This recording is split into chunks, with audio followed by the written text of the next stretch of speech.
आहे बोल काहीतरी बोल ना चाबरे बोल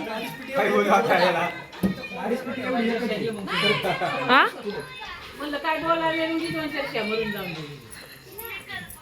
भाजी उपटायचं काम चाललंय. मी पण उपटी ते म्हण ना. मी पण उपटीते, मजा वाटते भाजी उपटायला. हात दुखून आले. हाय हॅलो, स्वागत आहे सर्वांचं पुन्हा एकदा आपल्या नवीन ब्लॉगमध्ये. तर आजचा ब्लॉग डायरेक्ट शेतातून चालू होतोय, कारण आपल्या शेतामध्ये होती मस्त हिरवीगार अशी मेथीची भाजी. आणि मेथीची भाजी काढण्याचं काम आज शेतामध्ये चालू होतं. तर कधी न जाणारी शेतामध्ये मी, तर आज शेतामध्ये जाऊन कसं काम करते आज तुम्हाला पाहायला भेटणार आहे. तर व्यवस्थितरित्या तुम्हाला सगळा पूर्ण व्हिडिओ देखील तुमच्यासोबत शेअर करणार आहे. व्हिडिओ आवडल्यास व्हिडिओला नक्कीच लाईक करा, शेअर करा, सबस्क्राईब करा आणि व्हिडिओ हा शेवटपर्यंत नक्की पहा. तर या ठिकाणी तुम्ही पाहू शकता त्या मेथी काढणाऱ्या बायका आलेल्या होत्या. आणि त्या बायका आपल्या नॉर्मल बायकांपेक्षा इतकी सरसर पद्धतीने मेथी काढत होत्या आणि मार्केटला न्यायची होती. तर त्याच्यामुळे या ठिकाणी ते धुण्याचं काम चालू होतं. ऊन देखील खूप लागत होतं, त्याच्यामुळे आपला मस्त पेहराव करून तोंड वगैरे बांधून मी या ठिकाणी माझ्याकडे भाजी धुण्याचं कॉन्ट्रॅक्ट होतं. आणि भाजी पाहू शकतो एकदम टवटवीत आणि लसलशीत अशी भाजी होती. आणि शेतकरी वर्ग म्हटलं तर हे काय होतं आहे, कष्ट खूप येतात त्याच्या मागे आणि उत्पन्न तर काहीच नसतं हे सर्वांनाच माहिती आहे. आणि या ठिकाणी पाहू शकता या ड्रममध्ये पाण्यामध्ये भाजी टाकलेली आहे आणि माती सगळी पाण्यामध्ये म्हणजे टाकून म्हणजे माती काढून भाजी ट्रॅक्टरच्या ट्रॉलीमध्ये इथं फेकत आहे मी. तर तुम्ही पाहू शकता व्हिडिओमध्ये खूप सारी अशी मेहनत यामागे करावी लागते. व्हेजिटेबल हॉटेलमध्ये पाठवणार आहे म्हणजे चला व्हेजमध्ये किती आहेत या 9 आहेत ना.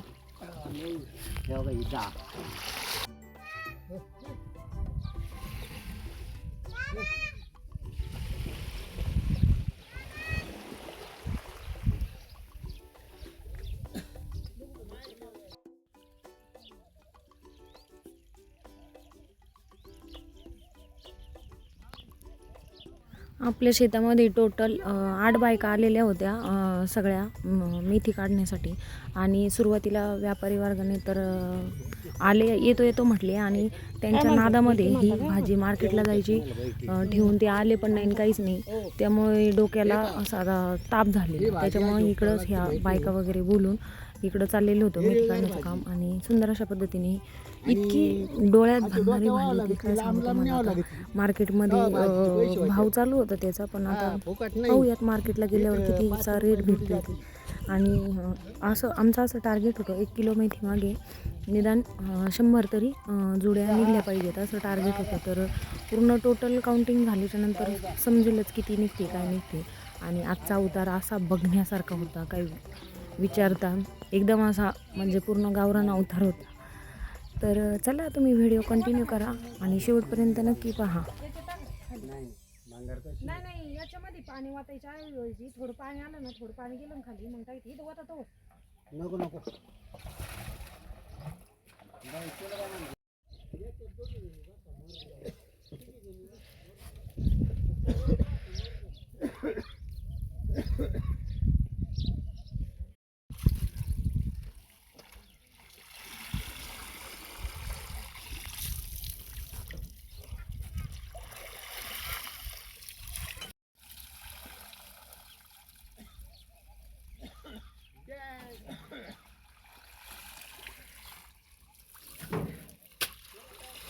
या भाजी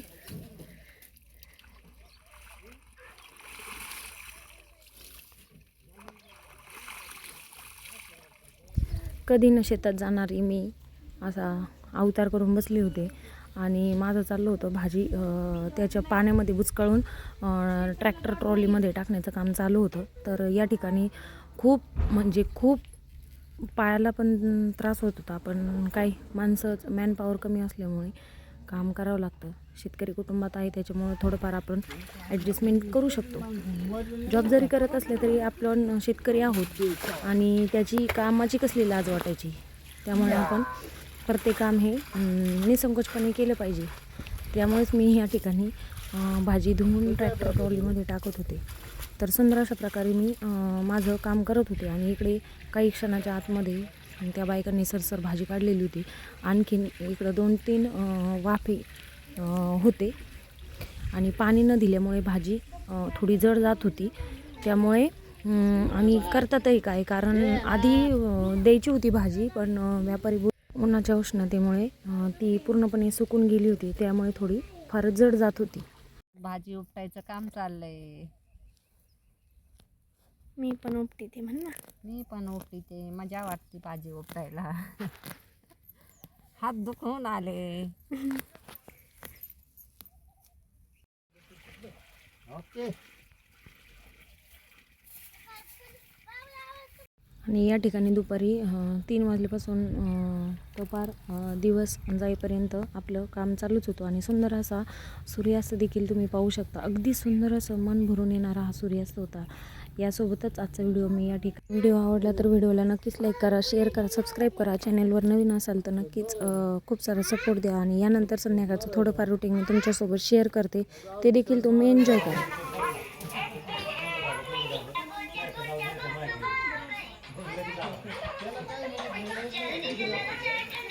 आहे बोल काहीतरी बोल ना, चाबरे बोल.